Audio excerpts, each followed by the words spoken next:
বরাবরের মতন আমি আজও আপনাদের মাঝে আরেকটা নতুন ভিডিও নিয়ে হাজির হয়েছি। তবে আজ আমি আপনাদের মাঝে যে বিষয়টি শেয়ার করবো আসলে খুব একটি গুরুত্বপূর্ণ ভিডিও। যারা বর্তমানে রোমানেতে রয়েছে এবং রোমানে সারা ইউরোপে অন্যান্য কান্ট্রিতে রয়েছে, এবং একটি কথায় সবাই জানে যে একমাত্র একটি দেশ সুযোগ দিয়েছে ইউরোপের মধ্যে অবৈধ থেকে বৈধতা হওয়ার সুযোগ, অর্থাৎ রেসিডেন্ট কার্ড হিসাবে পাওয়া।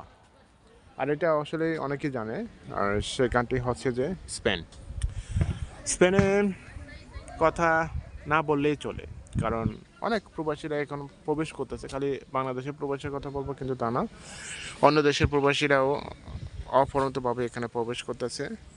মনে করেন ইকুয়েডরিয়া, ল্যাটিন আমেরিকা যা আছে, Colombia, Panama, Nepal, Sri Lanka, India, Pakistan, সব দেশের লোক এখানে প্রবেশ করতেছে। তবে এই কথাটা সত্য যে যেহেতু সরকার এখানে সুযোগ দিয়েছে 2 বছর থাকলে আপনাকে রেসিডেন্ট কার্ড দেবে, এটাও সত্য। কিন্তু 2 বছর টিকে থাকতে হবে, এটাও সবাই জানে, এবং এটা জেনেও তারপরে এখানে আসে, এবং বাস্তবটা হচ্ছে তারপর শুরু হয়। বাস্তবটা হচ্ছে তারপর শুরু হয় এবং এখানে থাকার জন্য এবং অপেক্ষা করতে থাকে 2 বছরের রেসিডেন্ট কার্ড পাওয়ার জন্য। অনেকেই এখানে আসার পরে হতবিগ্ধ হয়ে গেছে যে 5 মাস 6 মাসে থাকার পরে কোনো কিছু না মিলার কারণে হয়তো আপনার রেসিডেন্ট কার্ডের জন্য তো অপেক্ষা করতে হবে 2 বছর, এবং অপেক্ষা শেষ না এটাও জানেন। কিন্তু সবচেয়ে গুরুত্বপূর্ণ একটি তথ্য হচ্ছে যে এখানে আসার পরে কি কাজ পাওয়া যায় কিনা। কাজের কথাটা আসলে সবাই বলে, কাজ না থাকলে আপনি কোনো কিছু করতে পারবেন না। কাজ এমন একটা বিষয় যে যা যা ইনকাম না করলে আপনি নিজে চলতে পারবেন না, আপনার ফ্যামিলি চালাতে পারবেন না। তাছাড়া 2 বছর পরে যে ডকুমেন্ট করা প্রয়োজন সেটাও করতে হিমশিম খেতে হবে।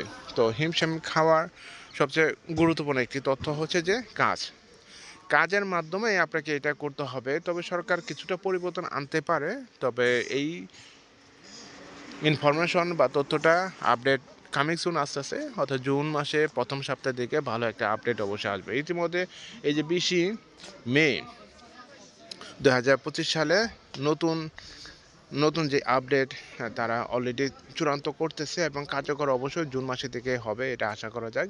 তবে সেক্ষেত্রে কিছুটা পলিসি তারা পরিবর্তন আসবে। যেমন আমাদের এখানে যারা 2 বছর থাকবে, 2 বছর থাকার পর যে কন্ট্রাক্টর কথা বলতেছে, কন্ট্রাক্টর কিছু পরিবর্তন আসবে। কন্ট্রাক্টর নিয়ে অনেকে ব্যবসা বাণিজ্য চলতেছে, এটা অবশ্যই আপনারা শুনেছেন যে একটা কন্ট্রাক্ট আপনাকে 6,000 থেকে 8,000 ইউরো পর্যন্ত দাম করতেছে। কিন্তু নর্মালি এত টাকা লাগে না, মাত্র 6টা ট্যাক্স দিলেই আপনাকে কার্ড রিনিউ হয়ে যায় বা কার্ড জন্য এলিজিবল হয়ে যায়। কিন্তু এই ক্ষেত্রে দোকানদাররা 3 ডবল 4 ডবল মতন টাকা নিচ্ছে। কিছু করার নাই, সুযোগের সদ্ব্যবহার আর কন্ট্রাক্ট নিয়ে আপনাকে কার্ডের জন্য অ্যাপ্লাই করতে হবে।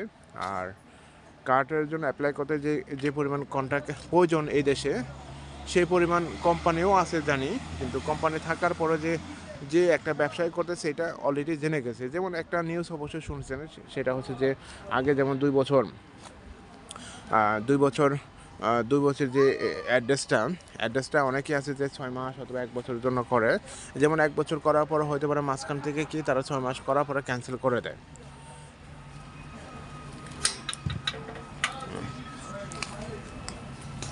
তো এই যে ক্যান্সেল করার সুযোগটা পেয়েছে, কিন্তু এখন বর্তমানে যারা অ্যাড্রেস করবে মিনিমাম 2 বছর হতে হবে। মিনিমাম 2 বছর ছাড়া কোনো জায়গা থেকে তারা অ্যাড্রেস দিতেছে না। আপনারা হয়তো পারে খোঁজখবর নিয়ে দেখতে পারেন, যেটা বাস্তব ওইটাই বলতেছি।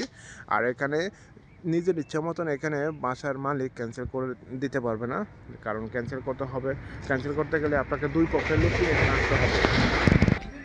দুই পক্ষের লোক ছাড়া আপনি ক্যান্সেল করতে পারবেন বা আপনার যে ইনফরমেশন এটা ডিলিট করতে পারবে না।